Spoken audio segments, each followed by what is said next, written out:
চাকরি পেতে হলে অনেক জায়গায় লিংক লাগবে, লবিং লাগবে, ক্ষমতাসীন কারো পরিচয় লাগবে, কোনো রেফারেন্স লাগবে। বাংলাদেশ এখন খুব ক্রিটিক্যাল একটা সময় পার করছে।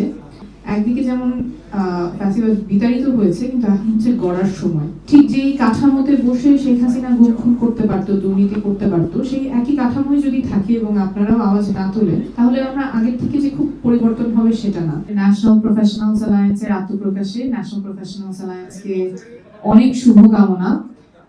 আমার পূর্ববর্তী বক্তারা অনেকেই বলে গিয়েছেন যে ন্যাশনাল প্রফেশনালস অ্যালায়েন্সের কি ধরনের ভূমিকা আমরা দেখতে চাই।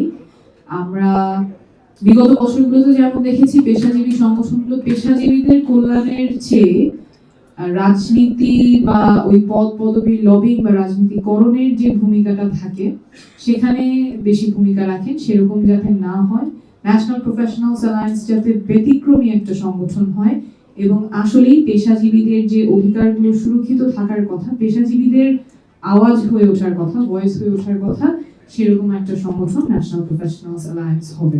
একটু আগে আমরা শুনছিলাম যে প্রফেশনালসরা অনেক ক্ষেত্রেই বেঞ্চমার্ক অফ এক্সেলেন্স, বিভিন্ন সেক্টরে বিভিন্ন খাতে পেশাজীবীরাই আমাদের পথ প্রদর্শন করেন, আমাদেরকে এগিয়ে নিয়ে যান। কিন্তু বাস্তবতা হচ্ছে যে বাংলাদেশের পেশাজীবীদের অবস্থা খুব একটা সন্তোষজনক সেটা না। যখন একজন গ্রাজুয়েট করে, একটা বিশ্ববিদ্যালয় থেকে একটা ছাত্র বা ছাত্রী যখন পড়াশোনা শেষ করে, তখনই তো সে প্রফেশনে ঢুকবে, প্রফেশনালস আপনাদের কাতারে আসবে, কিন্তু তখন সে অনেকগুলো বিপত্তির মধ্যে পড়ে।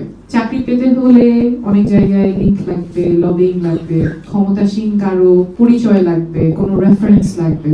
সেই যে শুরু হয়, এরপর ওই ক্ষমতার বাইরে তার দক্ষতা প্রমাণের জায়গাগুলো খুব অল্প থাকে। চাকরি পেয়ে যাওয়ার পরেও দেখা যায় যে প্রমোশন হতে বা ক্যারিয়ার প্রোগ্রেশনের ক্ষেত্রেও সেখানে রাজনীতির একটা প্রভাব পড়ে। সে যদি কোনো নির্দিষ্ট রাজনৈতিক দলের ক্ষমতার বলয়ের মধ্যে না থাকে, তখন তার ক্যারিয়ার প্রোগ্রেশনটা অনেক ক্ষেত্রেই বাধাগ্রস্ত হয়। আর এরপর দৈনন্দিন সমস্যাগুলো তো আছেই। দেখা যায় আমাদের পুয়ার গভর্নেন্সের ইম্প্যাক্ট তো সবার উপরেই পড়ে।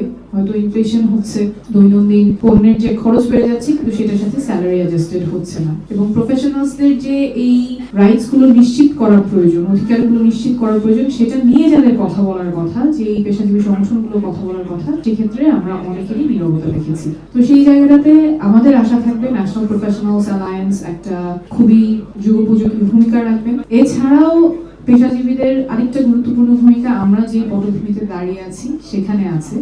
বাংলাদেশ এখন খুব ক্রিটিক্যাল একটা সময় পার করছে। আগামী 10, 20, 50 বছর আমাদের নাগরিকদের অধিকার সুরক্ষিত থাকবে কিনা সেটার অনেকটাই এই সময়টাতে নির্ধারিত হয়ে যাবে এবং সেখানে প্রফেশনালসদের অনেক গুরুত্বপূর্ণ একটা ভূমিকা থাকবে। আপনারা যারা আজকে এখানে একত্রিত হয়েছেন, জুলাই স্পিরিটের সাথে যারা একাত্ম আছেন, তারাই ন্যাশনাল প্রফেশনালস অ্যালায়েন্সে যুক্ত হয়েছেন। আপনাদের এখানে খুব গুরুত্বপূর্ণ ভূমিকা পালন করতে হবে, কারণ একদিকে যেমন ফ্যাসিবাদ বিতাড়িত হয়েছে, কিন্তু এখন হচ্ছে গড়ার সময়। ভাঙা শেষ গড়ার ক্ষেত্রে কিন্তু প্রফেশনালসদের রোলটাই খুব গুরুত্বপূর্ণ থাকে। যেমন ঠিক যেই কাঠামোতে বসে শেখ হাসিনা গুম করতে পারতো, দুর্নীতি করতে পারতো, সেই একই কাঠামোই যদি থাকে এবং আপনারাও আওয়াজ না তোলেন, তাহলে আমরা আগের থেকে যে খুব পরিবর্তন হবে সেটা না। সেতুমন্ত্রী যদি দুর্নীতি করে, তাহলে তার জবাবদিহিতা কে নিবে? প্রধানমন্ত্রী যদি দুর্নীতি করে, তার জবাবদিহিতা কে নিবে? সেই জায়গায় কিন্তু আমরা অনেকটা আগাইনি। আর আপনারা যেহেতু পেশাজীবী থাকবেন, আপনাদের কাছে এই জিনিসগুলো খুব স্পষ্ট হয়ে ধরা দিবে এবং সেখানে আমরা চাবো যে আপনারা খুব জোরালো ভূমিকা পালন করেন, সচেতন থাকেন।